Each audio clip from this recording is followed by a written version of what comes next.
Bye, ఈ లాడ్జ్లోనే silky ఉంటుంది. లాడ్జ్లోకి వెళ్ళి కనుక్కున్నావా? సిల్కీ కోసం ఎవరైనా వచ్చారా? లేదు బాయ్, ఇప్పటి వరకు ఎవరూ రాలేదంట. ఇవాళ సిల్కీ దందా చేయడం లేదు కదా, అందుకే ఒక్కతే రూమ్లో ఉంది. సరే రామస్వామి, జేడి వచ్చేలోపు మన వాళ్ళని తీసుకెళ్ళి మూడో కంటికి తెలియకుండా సిల్కీ పని ముగించేసే. సరే బాయ్. రేయ్ రండ్రా.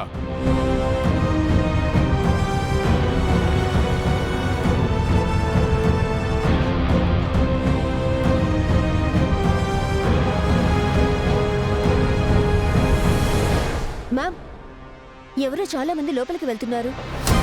చూస్తుంటే కస్టమర్స్లా అనిపించడం లేదు. అవును కెడి, ఇప్పుడే లోపలికి నలుగురు వచ్చారు. రౌడీలో కస్టమర్స్ తెలీదు. నువ్వు సిల్కీని కన్ఫర్మేషన్ చేసుకోగానే మాకు సిగ్నల్ ఇవ్వు. Okay JD. రండి సార్. సార్ ఈ రూమే సార్. సరే, పనుంటే నేను పిలుస్తాను, నువ్వు వెళ్ళు. అలాగే సార్.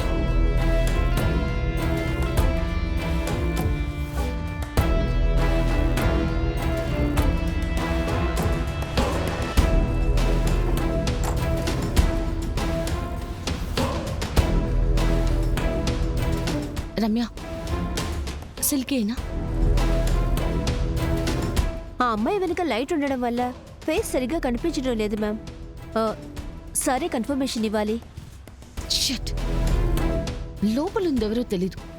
ఇప్పుడెలా? లోపలికి రా.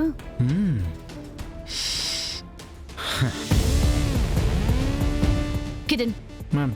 నువ్వు గెస్ట్ హౌస్ చుట్టుపక్కల ఎవరైనా ఉన్నారో లేదో చెక్ చేయి. ఎవరైనా రౌడీలు కార్లో ఉన్నారేమో చూడు. Okay ma'am. వెళ్ళు. డోర్ కాసేపు ఓపెన్లో పెట్టండి, కొంచెం టెన్షన్గా ఉంది.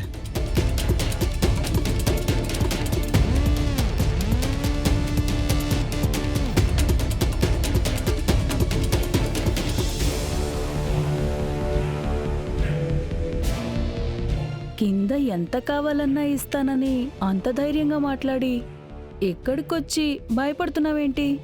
ఆహా, అది ఏంటంత సిగ్గుపడతావు? ఏమైంది మ్యామ్? ఏం లేదు.